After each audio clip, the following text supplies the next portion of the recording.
Immortal and Martial Dual Cultivation, episode 254. Untuk melihat video selengkapnya, sahabat bisa kunjungi playlist yang telah Sabta Novel sediakan. Yuk mari, kita berimajinasi bersama dan masuk ke alur ceritanya.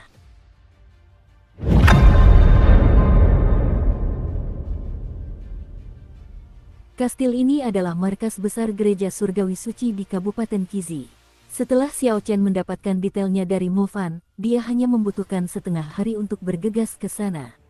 Apa yang kau rencanakan? Tanya Ao Jiao dari dalam lunar Shadow Saber. Tersembunyi di balik awan, Xiao Chen mendongak dan mengamati matahari terbenam. Ia menjawab dengan lembut, tunggu sampai langit menjadi gelap. Dengan indera spiritualnya, apa yang disebut pertahanan kastil ini hanyalah lelucon. Semuanya terlihat jelas baginya, tidak ada rahasia. Terdapat 5 raja bela diri di kastil tersebut. Namun, hanya satu yang merupakan raja bela diri tingkat unggul, sisanya adalah raja bela diri tingkat rendah. Kelima raja bela diri itu sama sekali tidak menarik perhatian Xiao Chen. Dia bisa menghabisi mereka dengan mudah. Inilah mengapa Xiao Chen sebenarnya tidak terlalu peduli dengan gereja surgawi suci. Gereja itu sedang berkembang. Semua rencananya tidak ada artinya di hadapan kekuasaan absolut. Namun, Ao Jiao tidak setenang Xiao Chen. Dia berkata, pernahkah kau pikirkan bagaimana mereka memiliki 5 raja bela diri di Kabupaten Kizi yang tidak penting ini? Pikirkan seluruh negara, berapa banyak markas yang dimiliki gereja surgawi suci. Mereka tidak sesederhana itu, sampai-sampai mereka bisa memiliki begitu banyak raja bela diri di sini. Sambil tersenyum, Xiao Chen menjawab, tentu saja, aku sudah memikirkannya. Jadi kita akan menunggu sampai gelap. Ketika semua orang di sini mati, mereka akan benar-benar terluka. Kelompok orang ini akan tahu bahwa mereka tidak mampu menyinggung orang-orang yang telah mereka sakiti. Jadi, mereka akan mundur. Ao Jiao tersenyum dan berkata, kamu tidak bodoh. Kalau begitu, aku tidak perlu khawatir. Lakukan saja apa yang perlu kamu lakukan. Saat matahari terbenam, senja datang, diikuti oleh malam yang gelap gulita. Setelah awan memenuhi langit, seluruh dunia diselimuti kegelapan. Xiao Chen membuka matanya dan memandang kastil yang diterangi cahaya terang.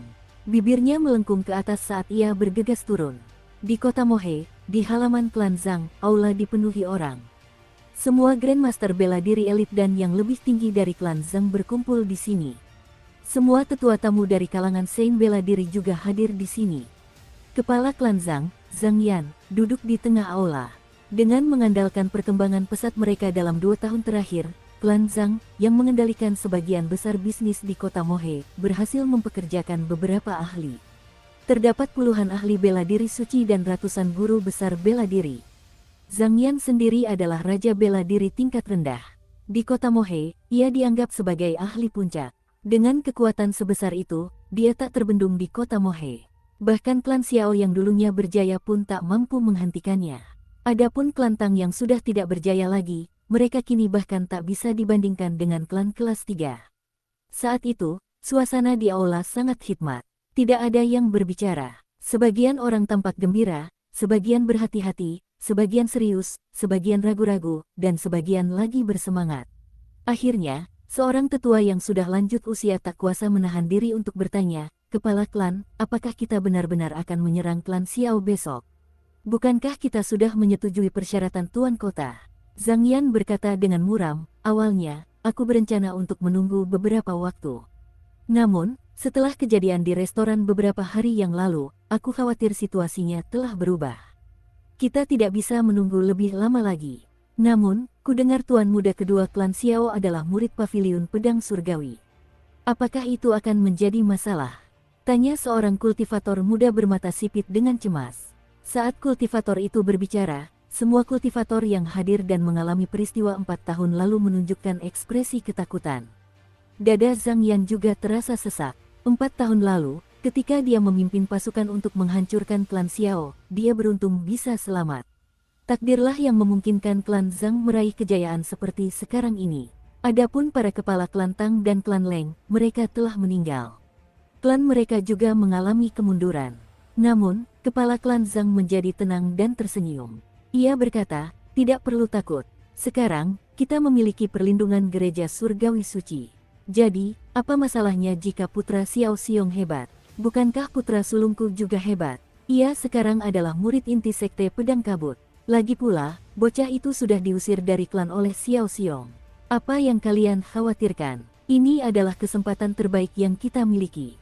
Meskipun klan Xiao percaya bahwa kita akan menghormati perjanjian dengan penguasa kota, kita dapat memberi mereka pukulan telak yang tidak akan pernah bisa mereka pulihkan. Selama klan Xiao belum dihancurkan, kita tidak bisa tenang. Mari kita lakukan pemungutan suara untuk memutuskan ini. Siapapun yang setuju untuk menyerang besok, silakan angkat tangan. Sebagian besar petani yang hadir tidak ragu untuk mengangkat tangan mereka. Menghancurkan klan Xiao sama artinya dengan mendapatkan sumber daya yang melimpah. Mereka pasti akan memperoleh banyak keuntungan. Tentu saja, mereka semua bersedia untuk mencoba. Ketika sebagian kecil petani yang berhati-hati melihat situasi tersebut, mereka hanya bisa mengangkat tangan tanpa daya.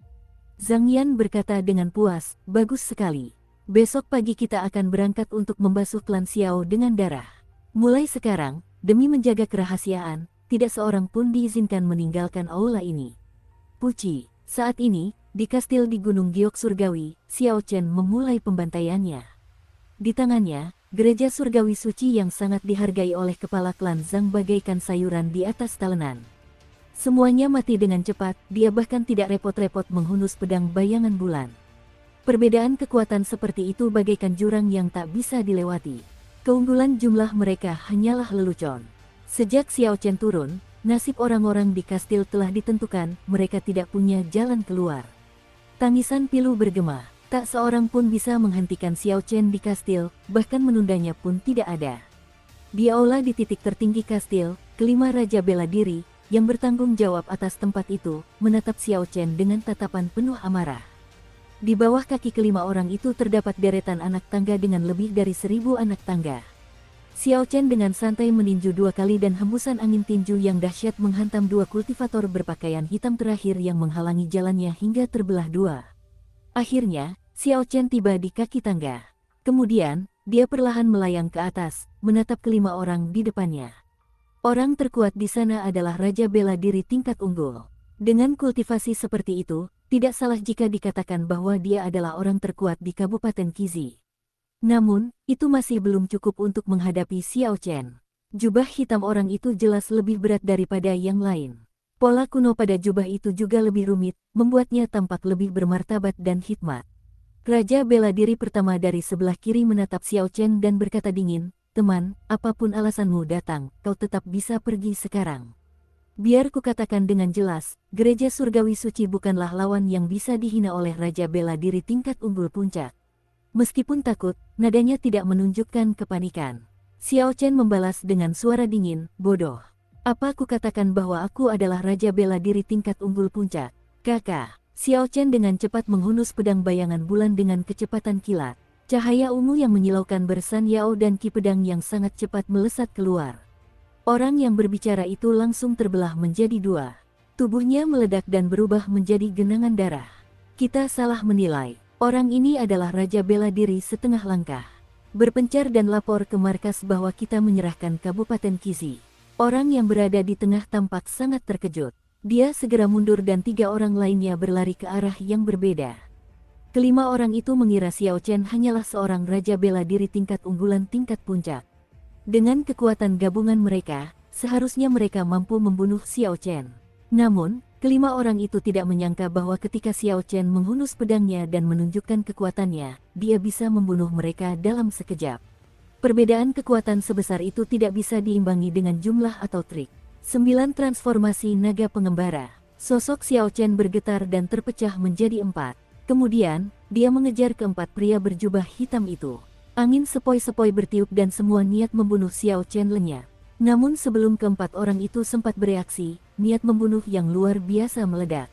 Orang yang menjadi pemimpin berhasil menghindar pada saat kritis. 3 orang lainnya gagal bereaksi dan tewas dalam satu serangan. Semua Xiao Chen kembali menyatu dan pedangnya menyala dengan cahaya ungu yang sangat cemerlang. Di bawah tekanan yang sangat besar, pria berjubah hitam itu menutup matanya dengan putus asa. Mengaum. Tepat pada saat itu, teriakan menggema terdengar dari kejauhan. Cahaya pedang emas melayang, menghalangi pedang Xiao Chen. Bang! Senjata-senjata itu berbenturan dan menghasilkan gelombang kejut energi yang dahsyat. Angin kencang bertiup, menerbangkan semua dedaunan yang berguguran. Sebuah kekuatan dahsyat terpancar dari pedang itu. Xiao Chen tanpa sadar mundur 10 langkah sebelum bisa menstabilkan dirinya. Dia tercengang. Tanpa diduga, kekuatan pihak lawan lebih besar darinya. Meskipun Xiao Chen belum menggunakan kekuatan sebanyak itu, orang yang baru muncul ini adalah seorang ahli. Orang yang tiba itu juga mengenakan jubah hitam. Namun, motif pada jubahnya disulam menggunakan benang emas, yang memberikan kesan kuno dan bermartabat, sebuah penghormatan yang jauh lebih mewah. Pendatang baru itu mengenakan topeng yang menutupi separuh wajahnya, tampak sangat misterius. Tuan muda, bawahan ini tidak cakap. Saya salah menilai. Orang itu adalah Raja Bela Diri setengah langkah, kata Raja Bela Diri tingkat tinggi yang tergeletak di tanah dengan nyaris sambil berlutut. Pria bertopeng itu tersenyum tipis dan berkata, "Kau duluan. Fondasi Kabupaten Kizi sudah hancur. Tidak perlu kembali lagi di masa depan." Pria satunya lagi tampak lega karena bebannya telah terangkat, lalu ia segera berlari pergi. Tiba-tiba, Xiao Chen yang tadinya diam bertanya, "Meskipun suaramu telah berubah, kau tampak familiar. Siapakah kau?" Orang di balik topeng itu tidak menyangkalnya. Dia tersenyum tipis dan berkata, "Sejujurnya, aku menduga dengan karaktermu, kau akan memasuki kultivasi tertutup untuk mempersiapkan diri menghadapi kompetisi pemuda 5 negara. Aku tidak menyangka kau akan meluangkan waktu untuk pergi ke kota Mohe." Xiao Chen berkata dingin, "Kau hanya mengatakan setengah kebenaran. Mari kita lihat siapa dirimu sebenarnya." Boom, boom. Tiba-tiba, angin kencang tak terbatas bertiup di langit malam. Saat Xiao Chen menggerakkan pedangnya, awan-awan di segala arah dengan cepat berkumpul di atasnya. Ini adalah posisi persiapan dari teknik pedang kesengsaraan petir, awan dan angin yang bergerak. Angin kencang bertiup, awan melayang, bergerak bersama angin. Sial, pria bertopeng itu tersenyum tipis. Dia tidak merasa takut sedikit pun saat menghadapi Xiao Chen yang kuat. Rok surgawi emas di belakangnya membentangkan sayapnya dan cahaya menyilaukan berubah menjadi ki pedang yang tajam. Ketika senjata berbenturan, keduanya mundur. Kedua kekuatan itu seimbang, menyebabkan keduanya mundur sejauh 100 meter. Pusat kumpulan awan di langit juga bergeser mundur 100 meter, selalu tetap berada di atas Xiao Chen. Gerakan kedua dari teknik pedang kesengsaraan petir mengumpulkan awan dan angin. Saat Xiao Chen mengayunkan pedangnya, angin dan awan menyatu, seketika membentuk pusaran air raksasa di atasnya. Ketika pria bertopeng itu melihat fenomena misterius ini, senyum riang muncul di wajahnya. Teknik pedang kesengsaraan petir menarik. Mari kita lihat seberapa jauh kau telah melatihnya. Bayangan rok surgawi berwarna emas di belakangnya berkelebat di bawah pria bertopeng itu. Bayangan itu membawanya ke udara, meningkatkan kecepatannya setidaknya 3 kali lipat.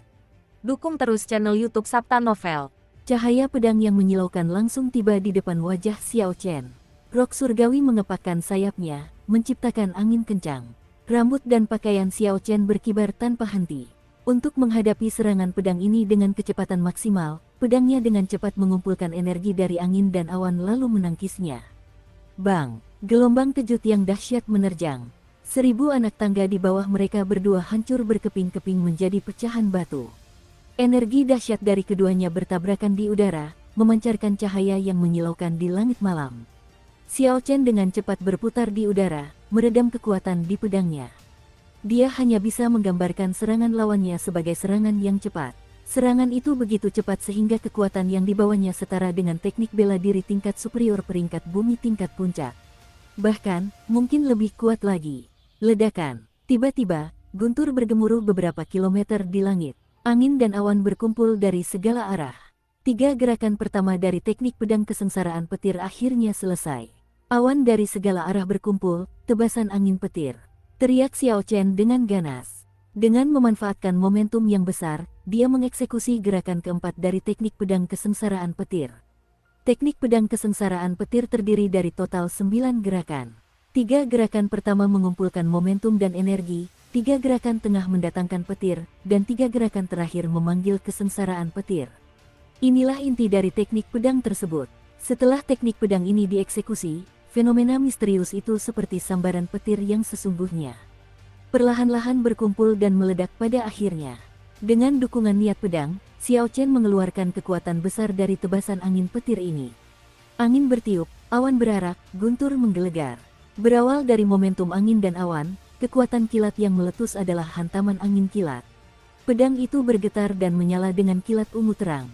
Ketika kilat menerangi langit, wajah tampan Xiao Chen tampak tegas. Pria bertopeng itu tersenyum tipis. Ekspresinya di balik topeng tetap riang seperti sebelumnya. Ia menilai dengan lembut, tidak buruk. Maju bersama angin, mengumpulkan momentum dengan awan, dan menggunakan petir sebagai tombak. Kau telah memahami poin-poin penting dari gerakan ini. Sayangnya, kamu masih kurang memahami keadaan angin. Angin tidak bertiup seperti ini. Tatapan pria bertopeng itu setajam pisau, ia mampu memahami seluk-beluk serangan ini hanya dengan sekali pandang. Kemudian, cahaya keemasan di belakangnya menjadi semakin menyilaukan.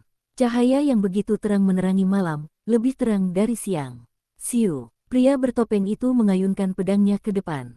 Pada saat itu juga, cahaya keemasan yang tak terbatas berkumpul di ujung pedangnya. Malam yang tadinya terang kembali menjadi gelap. Dalam kegelapan malam, hanya ujung pedang yang bersinar tanpa batas. Rok surgawi emas membentangkan sayapnya dan berteriak, dan angin kencang segera bertiup. Kemudian, titik cahaya keemasan melesat keluar dari ujung pedang. Cahaya keemasan melesat ke arah Xiao Chen bersamaan dengan angin kencang. Saat cahaya keemasan itu bergerak, energinya yang sangat kuat membuat ruang di sekitarnya bergetar. Ekspresi Xiao Chen sedikit berubah. Angin kencang dari rok surgawi emas secara tak terduga menekan anginnya. Dengan terhambatnya angin, awan di atas menunjukkan tanda-tanda akan menghilang. Tanpa angin dan awan, kekuatan petir akan berkurang 20%. Ledakan. Ketika titik cahaya itu menghantam pedang Xiao Chen, pancaran cahaya meledak dan pemandangan malam yang gelap kembali terang. Xiao Chen terpental ke belakang seperti anak panah yang dilepaskan. Organ dalamnya terguncang, ki dan darahnya melonjak, dan darah menetes dari sudut bibirnya. Pria bertopeng itu memegang pedangnya sambil berdiri tegak. Sebuah aura pedang melingkari pedang itu, membuatnya berdesis. Dia tersenyum tipis dan berkata, "Jangan memamerkan teknik pedang yang baru dipelajari di hadapanku. Kau tidak seharusnya mempermainkan teknik pedang kesengsaraan petir seperti itu." Ekspresi Xiao Chen tetap tenang, dia tidak terlalu mempedulikan apa yang dikatakan. Kemudian, dia menjawab, "Jangan terlalu yakin tentang itu. Selama ada angin, awan tidak akan berhamburan. Dengan angin dan awan, momentumnya tidak akan hilang."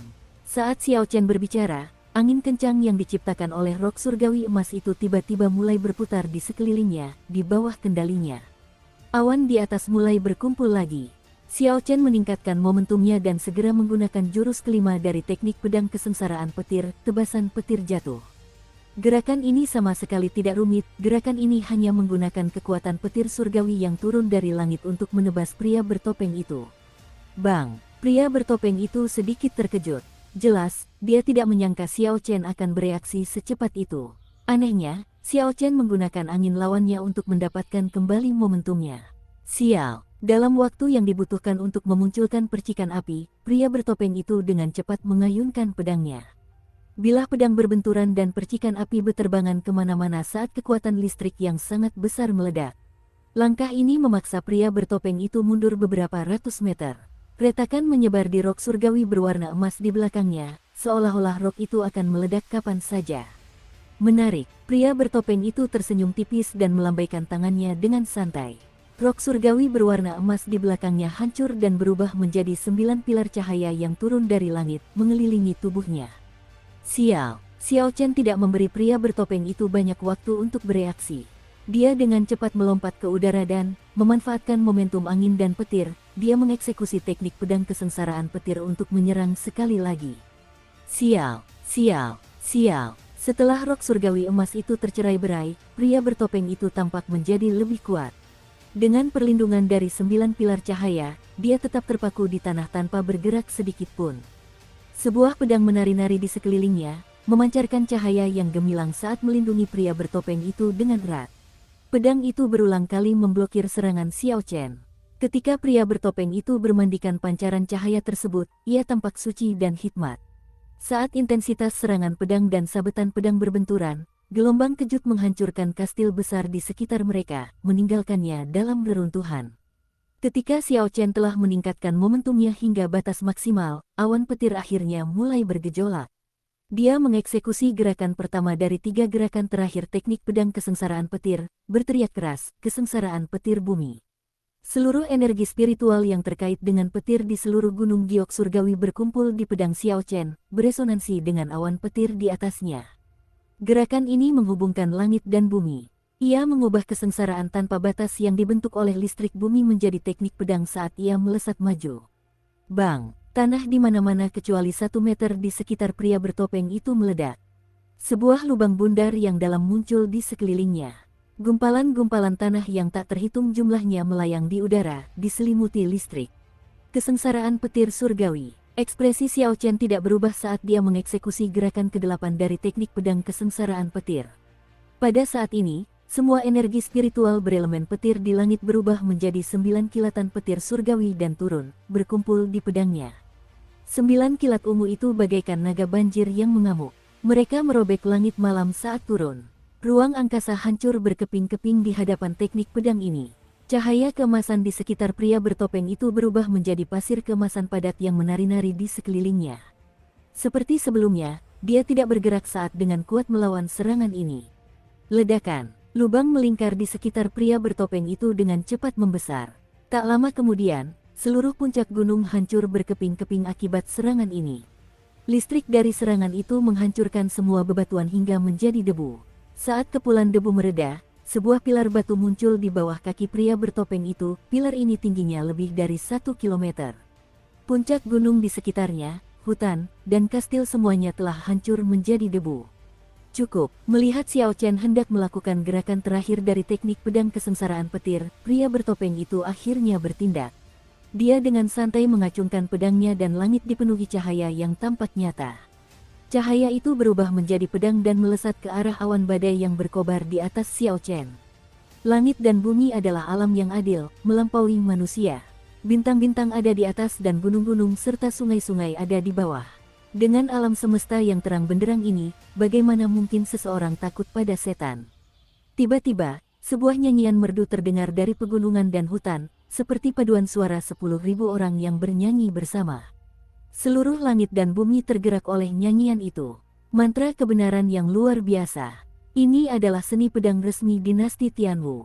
Bagaimana orang ini bisa tahu ini? Xiao Chen berpikir dengan terkejut. Pedang di langit menjadi semakin terang seiring dengan nyanyian. Akhirnya, pedang itu menjadi sangat terang sehingga tidak dapat dilihat dengan mata telanjang. Kemudian, pedang itu langsung menyebarkan awan badai yang tak terbatas di langit. Hilangnya awan petir secara alami mencegah pelaksanaan gerakan terkuat dari teknik pedang kesengsaraan petir ilahi. Xiao Chen sedikit memucat saat dengan tenang menganalisis situasi. Meskipun dia masih memiliki teknik pedang 4 musim yang lebih kuat, dia memperkirakan bahwa dia hanya memiliki peluang 50% untuk menang melawan pria bertopeng misterius ini bahkan jika dia menggunakannya. Pria bertopeng itu jelas masih memiliki lebih banyak kartu truf yang tersedia. Pria bertopeng itu tersenyum tipis dan berkata, "Masih mau menghentikanku? Kembalilah dan persiapkan diri dengan baik. Dengan kekuatanmu sekarang, akan sulit bagimu untuk masuk 10 besar kompetisi pemuda 5 negara." Saat Xiao Chen menyaksikan pria bertopeng itu menghilang, dia bertanya kepada Ao Jiao, "Apakah kau mengenali pola kuno di pakaiannya?" Ao Jiao berpikir sejenak dan berkata, "Itu adalah pakaian klan kerajaan dinasti Tianwu." Pola-pola ini sebenarnya adalah tulisan klan kerajaan. Tulisan ini dibuat menggunakan gaya kaligrafi yang artistik. Sesuai dugaan Xiao Chen, semuanya berjalan lancar. Kemudian, ia memejamkan mata dan berpikir lama sebelum membuka matanya kembali. Ia berkata, "Aku sudah tahu siapa dia. Pakaian klan kerajaan benua Tianwu, pancaran cahaya yang kuat, niat pedang yang bergelombang, dan watak yang selalu riang, siapa lagi yang bisa menjadi orang itu selain dia?" Namun, Xiao Chen tidak menyangka kekuatan orang ini akan meningkat begitu pesat setelah tidak bertemu dengannya selama 1 tahun. Ao Jiao berkata dengan serius, "Orang ini sangat kuat. Semua keberuntungan dinasti Tianwu yang tersisa ada di tangannya. Potensinya tak terbatas. Dia adalah musuh terbesarmu." Xiao Chen berkata dengan tenang, "Tidak perlu mempedulikannya. Ayo pergi. Kemana? Setelah kita berhasil menangkap ikan besar, sekarang saatnya kita menyingkirkan ikan-ikan kecil." Xiao Chen memanggil singgasana merah tua dan menutup matanya sambil duduk di atasnya, mengisi kembali esensnya yang telah habis. Dia diam-diam terbang menuju kota Mohe di atas rakit awan merah tua di langit yang gelap.